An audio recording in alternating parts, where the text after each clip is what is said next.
frente todo mundo. Título da pregação: por que Jesus, como homem, veio na terra? Interessante, eu fiquei empolgado com esse título. Isso aqui eu acho que essa pregação aqui deve ter uns 5, 6 anos. Confesso que você me falou totalmente diferente. É só um pouquinho. Mas por que Jesus veio à terra como homem? Alguém pode me dizer? O interessante é que, se eu fosse Deus, tivesse privilégio, eu precisaria dizer essa terra como homem para consertar, para ensinar, porque Deus ele pode tudo. É necessário Deus, com a sua grandeza, com o seu amor, com o seu poder, que construiu o mundo 7 dias, 7 anos, 7 décadas, eu não sei. Necessitaria ele se levantar e vir a esse mundo? Para quê? Ele podia vir como Deus também, consertar tudo que estivesse errado, não é, igreja? Amém? Amém. Mas é interessante que Deus ele não age igual a gente. Jesus ele não age igual a gente. O Espírito Santo não age igual a gente. Os nossos pensamentos é diferente do deles. A Trindade é totalmente diferente daquilo que eu e você imagina. Não é verdade? Se pensávamos igual, talvez não existia mundo hoje. Ou talvez não existia seres humanos, só os super-heróis. Mas Deus é fiel. Porque Jesus veio como homem na terra. 5 tópicos. Primeiro, tirar os nossos pecados. Amém? 1 João 3,5. João lá de Apocalipse, bem embaixo.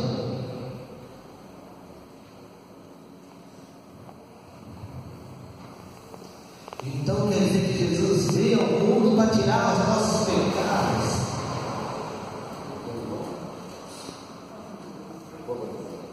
1 João 3, versículo 15.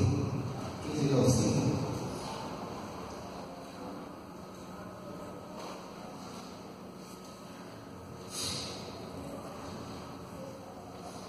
Amém? Eu vou ler que a hora avançada. A palavra diz: e bem sabeis que Ele se manifestou para tirar os nossos pecados, e não nele não há pecado. Então quer dizer que Ele se manifestou para tirar o pecado. Precisaria desse mundo para nos ensinar a lavar roupa, porque até então ele tem que lavar. Segundo tópico, João 3,8, ainda mesmo aberto aí. Destruir as obras de Satanás. João 3,8.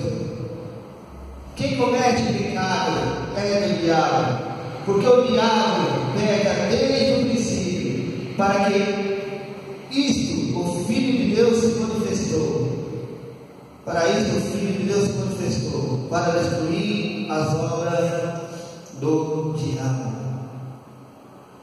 Está dando para entender? 2 tópicos. Por que Jesus? Então quer dizer que Jesus ele veio para tirar os nossos pecados, e segundo ele veio para destruir os planos maléficos de Satanás, para acabar com a obra de Satanás. Terceiro, 1 João 4, no mesmo lugar, capítulo 4, versículo 9. Nos dá vida eterna. 1 João 4, 9. Nisto se manifestou o amor de Deus para conosco, em que Deus enviou seu Filho unigênito ao mundo, para que por meio dele vivamos. Amém? Então quer dizer que não vem só tirar o pecado, não vem só atrapalhar os planos de Satanás, mas também vem dar a vida eterna para nós. Maravilha. Senhor é maravilhoso. 4. 1 João 4,10, é logo embaixo. Ser a propiciação pelos nossos pecados. Deu para entender? Primeiro, tirar os nossos pecados. Segundo, destruir as obras de Satanás. Terceiro, nos dar vida eterna. No quarto, ser a própria propiciação pelos nossos pecados. Quer dizer, ser um sacrifício por mim e por você. 1 João 4,10. Nisso está o amor, não em que nós tenhamos amado a Deus, mas em que Ele nos amou e enviou seu Filho como propiciação pelos nossos pecados. Amém? Amém. Olha como Deus é bom. Até então Ele tem o controle na mão, Ele tem, sabe, toda a plenitude, toda a sua glória. E por algum motivo Ele desceu sobre a face da terra, um motivo homem, um motivo ser humano, um motivo sonho, um motivo de consertar aquilo que se desviou um pouco do caminho. Deus se levanta, desce sobre a face da terra, nos ensina um tal de cristianismo. Olha a diferença.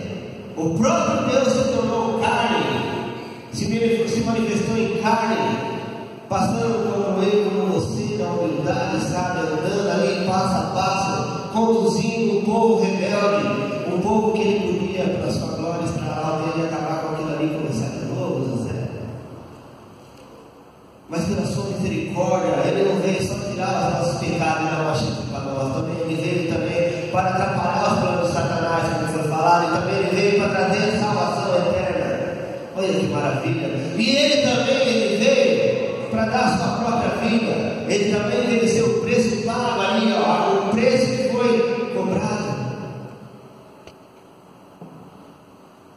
Mas sendo Deus, Ele podia simplesmente estralar o dedo, mas Ele quis pregar algo para nós, sabe? Para que nos dias de hoje fôssemos favos de mel, sabe? Mostrando uma direção, um caminho. Cristianismo, uma palavra tão esquecida. Cristianismo, pequenos cristos.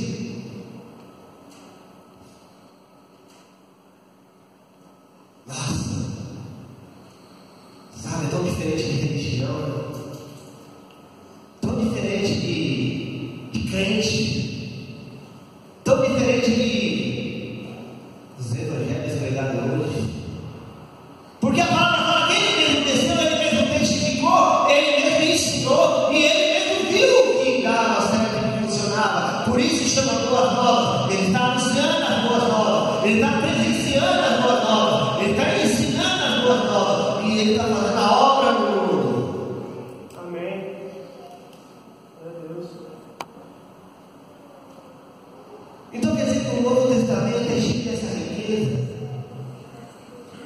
E Ele fala ainda que nada se do controle das mãos dele, como Ele tem falado muito comigo. E aí Ele prepara o Espírito Santo para continuar a boa obra.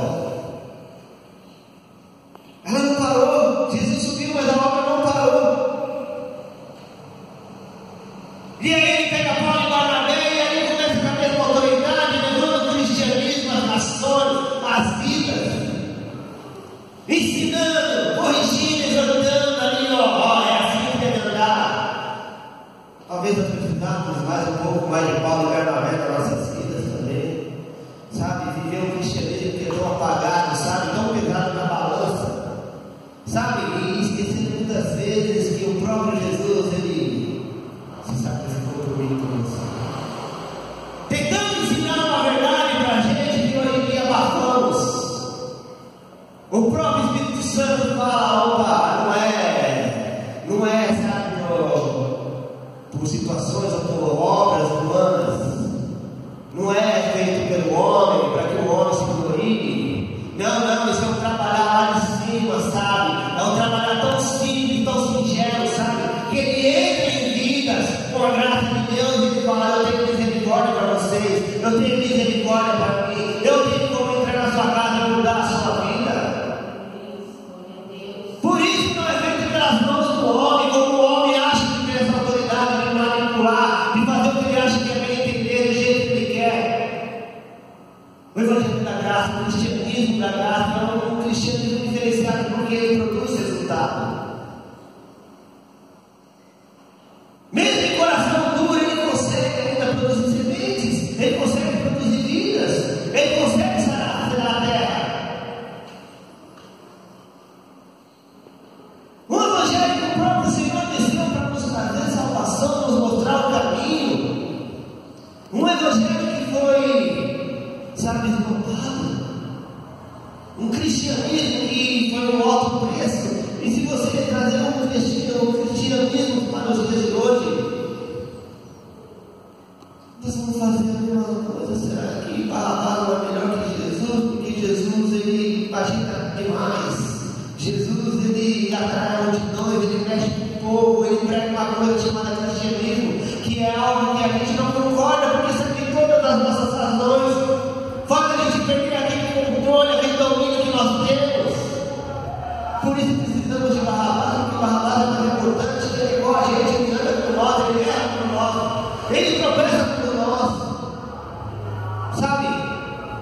Por isso que a multidão clamava, porque não nos deixamos o velho tomar conta, porque o mundo é difícil seguir, porque muitas vezes vivemos de passado achamos que éramos alguma coisa.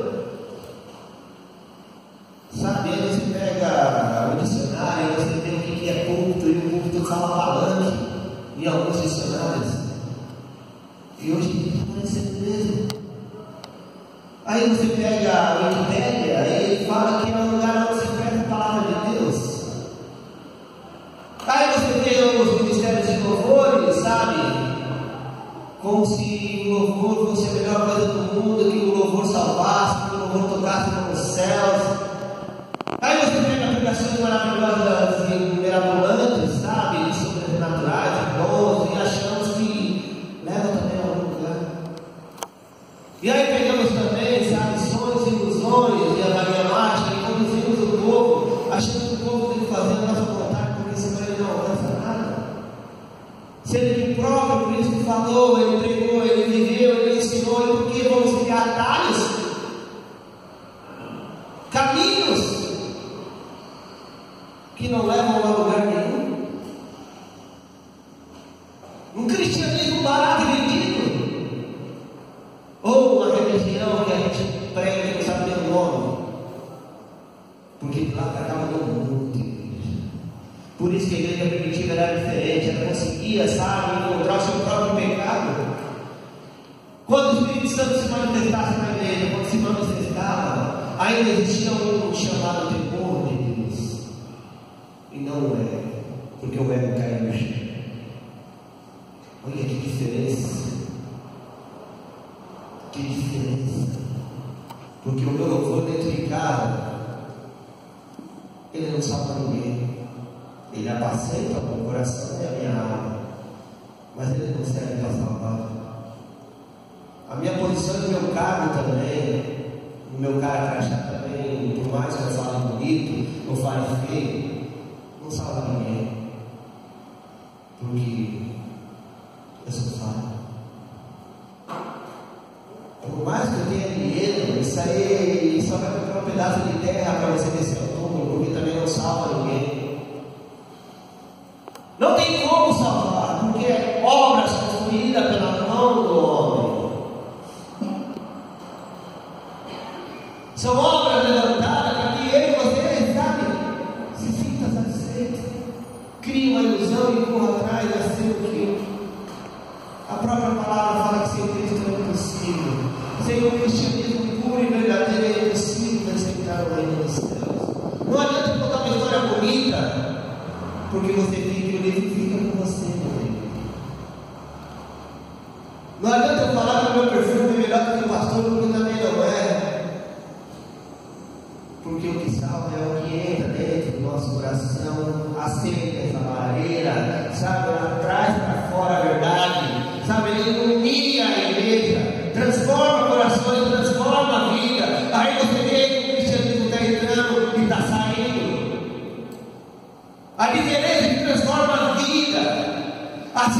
Novo Testamento fala novidade de vida. E novidade de vida não é você andar na moda, como o mundo pensa que é. Não é apresentar um monte de soluções para o seu problema, é falar que Cristo ainda salva. Que ainda Cristo desceu a sepultura e levantou por causa de mim e de você. Não é Ele. Então é diferente esse negócio de religião, seitas. É totalmente diferente. Todo mundo fala de Cristo, mas somente o cristianismo te leva a Cristo. Enquanto você tem uma cruz nas costas, você sabe que está tendo resultado. Sabe porque é tanta cara feia, é tanta chicotada, é tanto tropeço, é tanta cilada. É tanto, sabe, tanto disse assim, que vem lá do alto e vem assim na tua orelha, assim, Senhor, estou falando isso de mim? Aí você fala, não esquenta não, eu estou no barco, sabe? Por mais que o mar esteja agitado, o iceberg esteja na frente, sabe? E aí você começa a ver que crescendo cada vez mais, eu estou no comando, como eu tenho falado, eu estou no controle, simplesmente. Porque como eu estou falando há muito tempo, ainda o Senhor não perdeu o controle de sua igreja, nem de sua casa, nem de sua vida, nem do seu serviço, nem da sua situação. Amém. Porque o Senhor ele não só desceu a terra para abrir porta de emprego, não. Ele não desceu a terra simplesmente para saciar a sua fome. Ele não simplesmente desceu a terra para te fazer alguém grande, porque é os pequenos que darão o reino dos céus, e não os grandes.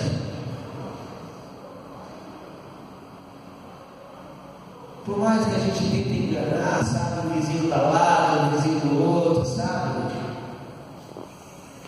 Só Cristo vai tirar a nossa comichão, é isso. Foi para isso que ele desceu. Porque se ele não amasse ele e você, e lá de cima mesmo ele acabava com tudo. Não precisaria descer. Não precisaria ensinar o caminho para mim e para você, um caminho que é certo, que não tem mancha, que não tem falha. Não precisaria ele criar um culto para a gente ser ministrado, sabe? Ensinado sobre o que é servir a Cristo, o que é amar a viúva, o que é dar o braço quando você tem muitas feridas, sabe? Falar algumas verdades que precisam ser ditas para que a pessoa entre na vida. A palavra fala que a palavra que é verdadeira, ela dói demais, ela machuca. Não é a palavra que você sair pulando, salteando, chorando, sabe? É algo de reflexão. Você olha no espelho, você vê a sua situação ali e fala: estou precisando mudar. Parece que eu perdi o rio. Parece que eu perdi a existência. Parece que eu perdi o sorriso. Parece que eu perdi a esperança. Parece que eu perdi a vontade de viver. E aí eu olho lá de cima e falo: Senhor, por quê? Por que o Senhor tem que descer da terra? Um povo que não acredita nele mesmo. Um povo que se perdeu a esperança faz tempo, que só vivendo em ilusões, que quando se fala, como o 2 Timóteo 4, sabe, levantando, sabe, pregadores para ouvir ali, sabe, aquilo lá que apacenta seu ego, sabe, pregadores que falam bonita, é esse que eu quero ouvir, é esse que eu amo. E quando Jesus se manifesta, o Espírito Santo entra dentro da igreja e começa a revelar pecado, aí fala: eita, meu Deus, é um negócio sem coisa da igreja, porque o conceito é mais difícil, mostrar a minha podridão é mais difícil, chacoalhar o tapete e varrer embaixo é mais difícil. Sabe o que é o Senhor falando nos seus ouvidos? Você tem que ouvir. Ele fala: tudo tem seu tempo, tudo tem seu tempo. Falei: Senhor, eu quero jogar tudo para o alto, tudo. Sabe por quê? Porque eu sou pequenininho, sou falho, tenho dores, sabe, tenho sentimentos, sabe? Muitas vezes o que entra aqui, ó, machuca bastante. O que fica aqui machuca bastante. Senhor, a minha vontade é jogar tudo pro alto. E aí ele vem lá no fundinho, lá usando um vaso, usando uma serva. Vocês precisam de olhar ali naquele cantinho ali onde eles estão, sabe? Mesmo com o barco ali balançando, ainda continua ali. Não é o tamanho acaba. Não é o poder vem de mim. Não é a autoridade também vem de mim. Não é a situação é o mundo. Mas o Senhor é tão bom assim, me faça andar sobre as águas, então eu possa caminhar. Pode vir, caminha. Caminhe, igreja. Não é a situação para derrubar a gente, não. O cristianismo foi para marcar. Foi para deixar cicatrizes mesmo dentro do coração da alma, nas costas. Foi para escrever um novo capítulo nos céus. Se você nunca leu o livro de Enoque, talvez você nunca fez uma pesquisa sobre Enoque, viu que é um homem de Deus, que a Bíblia ela mostra trechinhos, mas que o próprio Deus desceu e falou: esse é meu, esse eu quero do meu lado. Você está entendendo, igreja? É isso. Eu queria, muitas vezes eu leio o livro de Enoque, muitas vezes eu pesquiso sobre Enoque, eu olho a Bíblia sobre Enoque, eu falo: meu Deus, que homem sobrenatural, sabe? Porque ele andava com Deus, sabe? Ele ia contra as coisas desse mundo, sabe? Ele tinha uma intimidade, e os apócrifos ainda falam que ele ainda via, sabe? Contemplava as cidades da terra. É uma intimidade tremenda. Até aqui, meu querido, eu quero você do meu lado. Olha, que privilégio! É o ser humano. Então quer dizer que não é difícil até os olhos de Deus. O que é difícil é a gente entender que sem Deus nós não somos nada. Que sem Deus nós somos que nem sacos vazios, sabe? Que o vento joga para onde quer. Sabe? Mediante a nossa emoção, ele joga para lá. Aí quando a saco puxa, o saco cai, o vento bate, o saco para lá. E aí as ondas vêm. E a gente continua, sabe, sofrendo, correndo atrás de socorro, desesperado, porque ele entendeu que cristianismo não é brincadeira. Aqui tem que jorrar fonte de água viva. Sabe, porque daqui sai a cura. Sabe, porque daqui que sai a transformação. Porque daqui que sai o renovo. Porque daqui que vem palavras, sabe, que levanta o seu espírito, o seu ego, sabe, que te traz uma nova vida, uma nova esperança. Porque é daqui, ó, que o Senhor se manifesta e toca na igreja. Sabe, a igreja tem que parar de viver como vamos só chacoalhar. Vamos só chacoalhar. Se o louvor transformasse, mudasse, salvasse, a primeira coisa que Adão ia fazer era cantar. Eu não vi Adão cantando nenhuma vez no seu jardim.